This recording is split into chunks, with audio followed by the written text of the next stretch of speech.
Hi there, I'm Dre, the host and founder of the Dragon Network. On this week's video, I want to talk about another change model. So we did talk about quite a few of them way back, I think it was in the summer. And just as of recently, there has been some projects that I've been working on and individuals were having conversations around another model called the Satir change model. So I thought that I would bring that to you and we could take a look at what the structure of that model is and talk about some of the key spots along the way that leaders should focus on to ensure that they're incorporating change management into their projects. With the pace of technology today in healthcare organizations, we are constantly rolling out new features, changes in the workflow, upgrades to systems that we already have in place, and net new applications to users, and the amount of change is fairly significant for everyone that's involved. With very large project initiatives, we often have organizational change managers or an organizational change management team that are actually put in place to run alongside of the project teams to make sure that those changes work successfully. But some of the smaller projects, change management is just incorporated into your regular project activities, or unfortunately in some cases, it isn't given nearly enough attention as it deserves. If you don't manage change throughout a project, especially an IT project that is changing the workflow of your end users, then you run the risk of having a delayed adoption or perhaps a stronger resistance than you may have wanted. The last thing you want is for that change or for that project or for that initiative to fail. As with all the other models, this one will be situational. So I am by no means indicating that the Satir model is something that should replace the ADKAR model, for example, or the McKinsey model or things like that. It's going to depend entirely on the size of the project, the organization, and who's involved. But I thought I would walk through the Satir change model just so we understand what another one of those looks like, and you can put it into your arsenal for consideration going forward. Before I dive in, if you haven't had a chance to subscribe to my channel yet, please go ahead and do that. And as always, if you like the content that you're seeing while you're watching my videos, please hit that like button so that I know and I can gauge what types of videos I should be producing going forward. Okay, so let's look at the Satir change model. It was originally developed by Virginia Satir, who is a family therapist, and was intended to help individuals understand and work their way through feelings when they had a life event that created a significant change. So like many of the other change models, it wasn't developed specifically for project work or more importantly for IT project work, but you can extrapolate some of the information and the model path itself to roll that into projects that are related to health IT quite easily. So individuals, it turns out, behave very similarly in their regular life as they do in their work life when it comes to reacting to change. So the first stage in this change model is the late status quo. This is when everything is going along as it normally would. There are no surprises in your daily activity. It's business as usual. Some individuals may love this stage because they know exactly what to expect. There's no surprises. Others might find it a bit stale or boring because things tend to be the same as they were the day before. There isn't really anything around to shake it up. So let's introduce a shake-up. The foreign element is something that arrives into the environment or into the thought process or into the pattern that is going to somehow disrupt that status quo. So it may be the kickoff of a project, it may be an event that occurs, maybe a merger that's happened. It could be really anything that is going to shake it up and introduce something different to the thinking and the mindset of the individuals that are being impacted. So when this happens, it tends to kick off a decrease in productivity, and that's because people are trying to wrap their heads around what is actually going on. So after the foreign element, you enter into a stage of chaos in this Satir model.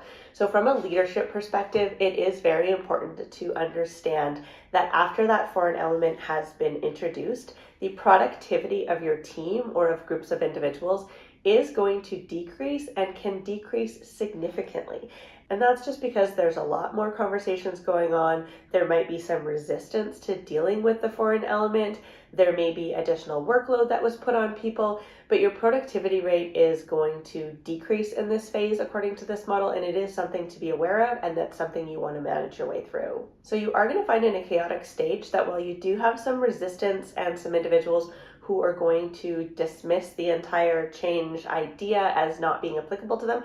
You're also going to see people who are excited about it. So some of those people who are ready for things to change in that late status quo stage, they're going to be looking forward to it and they're going to have some excitement. So from a communications perspective, you want to make sure that you're mindful of which area people are falling into, and you want to try to pair up, if you can, those that are excited with those that are not, and make sure that you're tailoring your messaging and tailoring your reactions and your understanding and your support levels so that they are geared towards both sets. You don't want to be entirely focused on the people who are excited and let those dismissive or resistant people fall behind, but you also don't want to focus everything on the people who are resistant or dismissive and sort of quell the excitement or bring down the excitement of the people who are looking forward to this. So this chaotic stage can be difficult to manage from a communication perspective. Transparency is key working your way through this, as it is with many of the other change models. So throughout the chaos phase, individuals are going to try to look for something that is going to help them make sense of what is happening. They're going to want to try to understand in their own thought process what it is that's actually happening. And the shift point out of this is actually a transforming idea. So it may be a chaotic stage where the organization is trying to work its way through something that is happening to them from an external perspective, and it is actually a new idea that's going to bring them out. It may simply be the groups or the individuals that are part of this initiative finally understanding and being able to sort of wrap their heads around what's going on. So think of it like that aha moment where they finally get it. That's the transforming idea stage in this model. So once you hit that space, that downward productivity is actually going to start going back up again.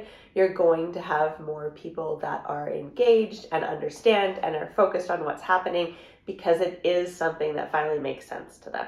So the practice and integration phase is where the group will actually start to incorporate and bring the change of activity or the change of process or whatever it is that's happened into their daily lives. They'll start to understand sort of how it impacts them, how they're going to work through it.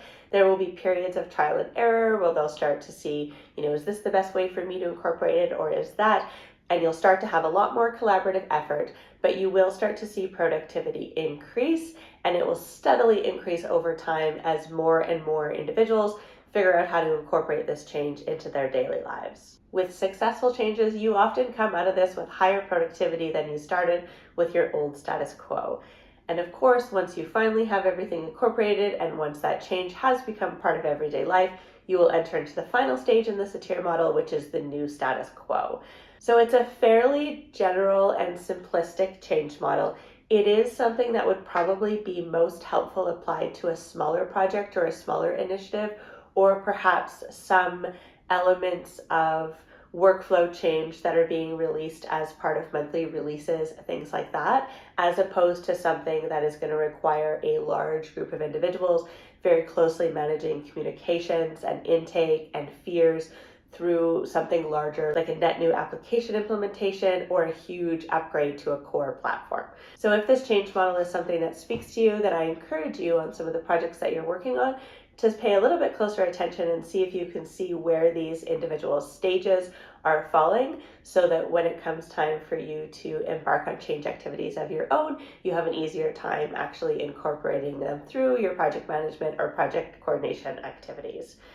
And just a reminder, again, it's going to depend entirely on the organization and entirely on the size of the project and the team and individuals that are working on things as to which change model that you're going to incorporate. I just want to make sure that I have as many of them on here as I can so that you understand there are different options available and there are different ways that you can think of change when it comes to health IT projects.